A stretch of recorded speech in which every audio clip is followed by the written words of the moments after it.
స్థాపించలేను. నాకు అంత స్థాయి ఉందని నేను అనుకోవట్లా.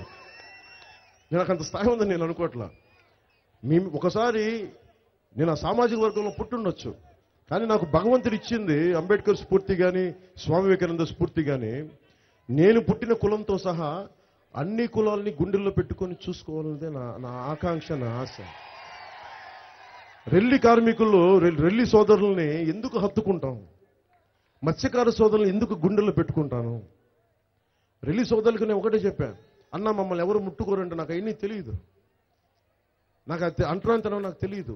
దగ్గరికి తీసుకొని ప్రేమగా గుండెల్లోకి పట్టుకొని తీసుకున్నాను రెల్లి సోదరులు. కన్నీళ్ళు వచ్చినాయి, నాకు తెలియదు. దానివల్ల ఓట్లు పడతాయో లేదో తెలియదు, నాకు ఏం జరుగుతుందో లేదో తెలియదు. సాటి మనిషి మీద నాకున్న ప్రేమ అలాంటిది. కాపు రిజర్వేషన్ల సమయంలో 2014లో మనకి తుని సంఘటన జరిగినప్పుడు, జరగక ముందు నాకు చాలామంది ఇన్ఫర్మేషన్ ఇచ్చారు. రైల్లో దుర్ఘటన జరగబోతున్నాయి, రైలుని కాల్ చేయడానికి ఉన్నారని అందరికీ తెలుసు. ఏదో దుర్మార్గం చేయబోతున్నారు వైసీపీ నాయకులు. కాపు రిజర్వేషన్ల సమస్య వైసీపీ కనుసన్నల్లో జరిగింది. ప్రతి కాపు సామాజిక వర్గం ఓటేసినప్పుడు మీరు ఆలోచించండి, కాపు రిజర్వేషన్ ఉద్యమం వైసీపీ కనుసన్నల్లో జరిగింది. మీకు అన్యాయం చేశారు, ఇది మీరు ఆలోచించాలి. నా మాటల్ని గుడ్డిగా విని చప్పట్లు కొట్టకండి. ద్వారంపూడి చంద్రశేఖర్ రెడ్డి గారు, తిరుపతిలో ఉండే కరుణాకర్ రెడ్డి గారు, అందరు నాయకులు కూర్చొని రిజర్వేషన్ రాదని తెలిసినా కానీ ఎగదోసి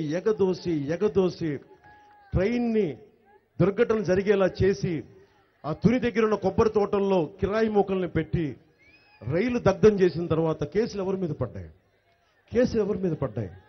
అమాయకుల మీద పడింది కేసు. అమాయకుల మీద పడింది. జీవితాలు నలిగిపోయినాయి. ఒక ఉద్యమం ప్రారంభించినప్పుడు గుర్తుపెట్టుకోండి, నేను జనసేన ప్రారంభించినప్పుడు ఒకటే చెప్పాను, నేను 25 సంవత్సరాలు రాజకీయాల్లో ఉంటాను అని చెప్పాను. దశాబ్దం ఓడిపోయిన నిలబడి ఉన్నా.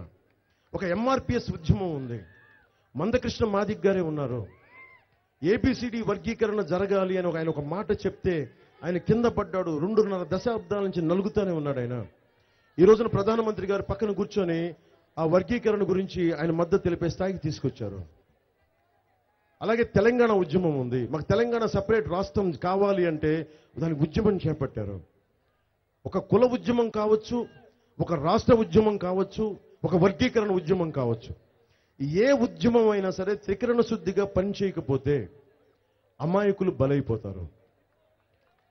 అందుకే నాకు చాలా చాలా బాధ ఉంటుంది ఈ విషయంలో. నేను గుడ్డిగా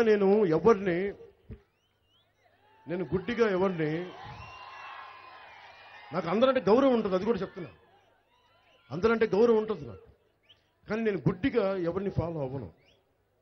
ఎవరు ఏదైనా చెప్పినా కానీ, నేను చెప్పినా కానీ మీరు ఆలోచించండి.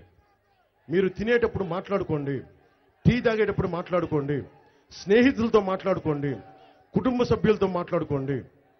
వైసీపీ ముఖ్యంగా చెప్తున్నా,